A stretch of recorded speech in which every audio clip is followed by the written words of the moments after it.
अस्सलाम वालेकुम। आज हम पढ़ेंगे लंग वॉल्यूम और लंग कैपेसिटीज़ के बारे में। इसमें बहुत ज़्यादा लोग कंफ्यूज होते हैं, तो एक आसान सा निमोनिक्स मुझे मिला है जो मैं आप लोगों के साथ शेयर करना चाहता हूँ। उसके बाद जैसे मुझे उसके बाद से बिल्कुल नहीं बोला, इंशाल्लाह आप लोगों को भी ये बिल्कुल नहीं बोलेगा। तो एग्जाम में जैसे लंग कैपेसिटी से लंग वॉल्यूम के रिलेटेड कोई क्वेश्चन आता है, आपको ये निमोनिक फ़ौरन अपने जहन में लाना पड़ेगा।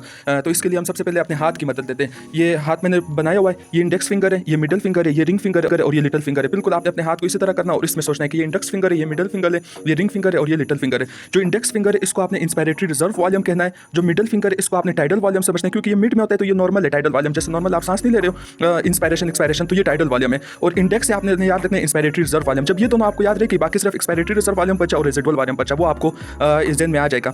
चूंकि ये लिटिल फिंगर है इसलिए रेजिडुअल वॉल्यूम जो बिल्कुल आखिर में थोड़ा सा छोटा सा बच जाता है उसको लिटिल फिंगर बोलते हैं और वही रेजिडुअल वॉल्यूम भी होता है सांस का हमारे साथ। तो ये हो गए, ये वॉल्यूम हो गए एक एक। अब दो एक साथ लेते हैं, इंस्पायरेटरी रिजर्व वॉल्यूम और टाइडल वॉल्यूम दोनों को एक साथ हमने लिया तो क्या बन के इंस्पायरेटरी कैपेसिटी बन गई।